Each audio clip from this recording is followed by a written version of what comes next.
एक राज्य जो वर्षों तक उग्रवाद की आग से गुजर रहा था, एक पूरा प्रदेश जहां हर दिन संघर्ष का साया था और मंच पर था एक सशक्त रेबल मूवमेंट जिस पर एक नेता का वर्चस्व साफ दिखता था। वही रेबल लीडर लाल डेंगा कभी तिहाड़ की जेल में बंद थे और उन्हीं अंधेरों के बीच एक ऐसा व्यक्ति आया जिस पर इस रेबल नेता को 100% विश्वास था। समय बीत गया। दशकों बाद जब वह व्यक्ति इस दुनिया से चला गया तो मिजोरम ने अपनी नम होती आंखों से उसे विदाई दी। लोगों ने कहा, धन्यवाद, आपने हमारी आवाज को भारत की राजधानी तक पहुंचाया। यह कहानी है मिजोरम की, कहानी है लाल डेंगा की और आज बात है उस सलाहकार की, उस संरक्षक की, देश की पूर्व विदेश मंत्री सुषमा स्वराज के जीवन साथी और मिजो समुदाय के सच्चे हितैषी मिजोरम के पूर्व राज्यपाल स्वराज कौशल की। एक ऐसे व्यक्ति की जिसने न सिर्फ कानून से बल्कि दिल से मिजो समुदाय को समझा और उन्हें स्थायी शांति की राह दिलाई। Welcome to in a call.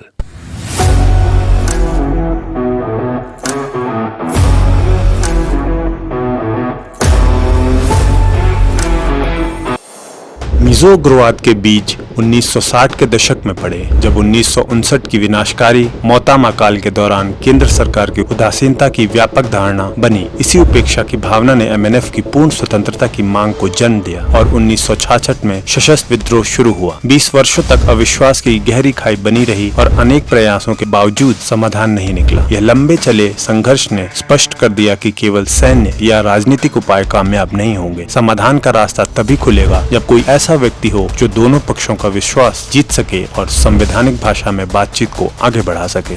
करार से पहले के वर्षों में कई बातचीतें इसलिए टूटती रहीं क्योंकि उग्रवादियों की मांगें संघीय ढांचे से मेल नहीं खाती थी। उदाहरण के लिए एमएनएफ नेता लाल डेंगा की शुरुआती मांगों में से एक थी कि भारतीय संसद का कोई भी कानून मिजोरम में तब तक लागू न हो जब तक राज्य सरकार उसे स्वीकृति न दे। ऐसा संवैधानिक रूप से असंभव था, इसलिए फिर से प्रयास करो वाली रणनीति तभी सफल हो सकती थी जब कोई ऐसा मध्यस्थ मिले जो उग्रवादियों की स्वायत्तता और पहचान संबंधी राजनीतिक जरूरतों को संवैधानिक रूप से स्वीकार्य भाषा में बदल सके। स्वराज कौशल का इस भूमिका तक पहुंचना उनके करियर से तय हुआ जो उन्होंने सत्ता के विरोधियों का बचाव करते हुए बनाया था। आपातकाल 1975-77 के दौरान उन्होंने बड़ौदा डायनामाइट केस में जॉर्ज फर्नांडिस की रक्षा की और देश भर में एक स्वतंत्र, निष्पक्ष और मजबूत संवैधानिक वकील की पहचान बनाई। इसी गैर राजनीतिक सिद्धांत निष्छवि ने उन्हें भूमिगत एमएनएफ नेतृत्व के लिए स्वीकार्य बनाया। यही वह विश्वास था जिसने बाद में शांति प्रक्रिया की सफलता की नींव रखी। कौशल को सुप्रीम कोर्ट द्वारा 20 दिसंबर 1986 को सिर्फ 34 वर्ष की उम्र में सीनियर एडवोकेट की उपाधि दी गई,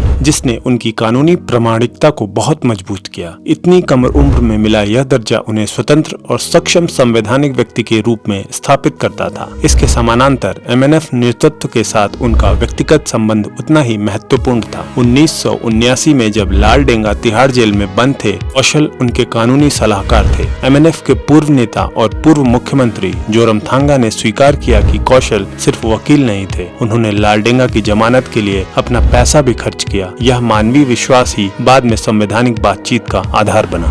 फिर प्रयास करो का वास्तविक परिणाम कौशल के संवैधानिक कूटनीति के कारण मिला, जहां उन्होंने एमएनएफ की मूल मांगों को ऐसे संवैधानिक ढांचे में ढाला जो भारत सरकार के लिए भी स्वीकार्य हो। कई वर्षों तक कौशल भूमिगत एमएनएफ के संवैधानिक सलाहकार रहे। 1979 में लाल डेंगा की जेल से रिहाई सुनिश्चित करना उनकी आरंभिक और निर्णायक भूमिका थी। लाल डेंगा की बेटी रेनी लाल रिंजुआली ने पुष्टि की कि उनके पिता को कौशल पर पूर्ण विश्वास था। इस भूमिका में उन्होंने असंभव संवैधानिक मांगों को कम किया और उन्हें ऐसे स्वरूप में ढाला जिससे मिजो जनता की पहचान, स्वायत्तता और गरिमा संवैधानिक सुरक्षा के रूप में स्वीकार हो सके।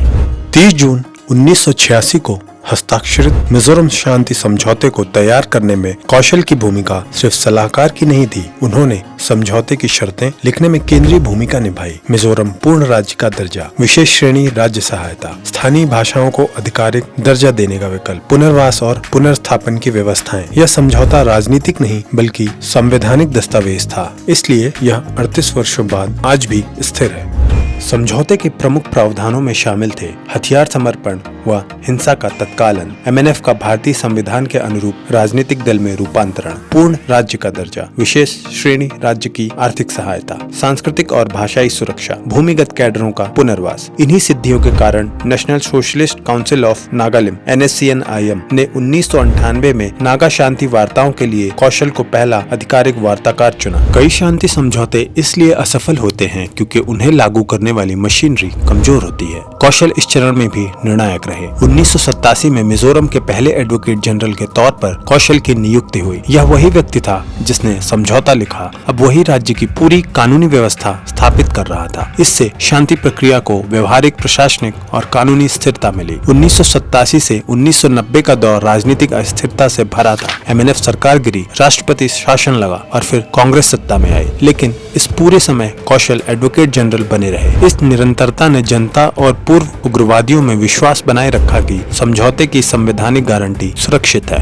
1990 में 37 वर्ष की उम्र में वह भारत के सबसे युवा राज्यपाल बने। यह नियुक्ति बेहद महत्वपूर्ण थी क्योंकि जनता के लिए राज्य का संवैधानिक प्रमुख वही व्यक्ति था जिसने उन्हें शांति और राज्य का दर्जा दिलाया था। यह एक बड़ा भरोसे का संकेत था कि समझौता कायम रहेगा। एक नए संघर्षग्रस्त राज्य में राज्यपाल की भूमिका सिर्फ प्रशासनिक नहीं होती, वह संवैधानिक वैधता और स्थिरता का प्रतीक होता है। कौशल ने यह भूमिका बखूबी निभाई और शांति को संस्थागत रूप दिया। मिजोरम के लोग कौशल को सिर्फ राज्यपाल से कहीं अधिक मानते थे। वे मृदुभाषी, सहज और जनता के प्रति सच्चे समर्पित नेता के रूप में याद किए गए। प्रधानमंत्री मोदी ने भी कहा कि उन्होंने मिजोरम पर गहरा और स्थायी प्रभाव छोड़ा। स्वराज कौशल की 3 समानांतर भूमिकाओं ने स्थायी शांति दी। वार्ताकार 1979 से 1986, व्यक्तिगत विश्वास बनाना। संवैधानिक निर्माणकर्ता 1987 से 1990, समझौते को जमीन पर लागू करना। संवैधानिक संरक्षक 1990 से 1993, राज्यपाल के रूप में स्थिरता देना। कानूनी विशेषज्ञता प्लस मानव समर्पण का यह मिश्रण ही सफलता का कारण था। मिजोरम समझौता इतना सफल था कि बाद में नागा वार्ताओं में भी यह मॉडल अपनाया गया। कौशल की भूमिका एक क्षेत्रीय नीति निर्माण मॉडल बन गई। उनके निधन पर आए श्रद्धांजलि ने सिद्ध किया कि कौशल विभाजनकारी नहीं बल्कि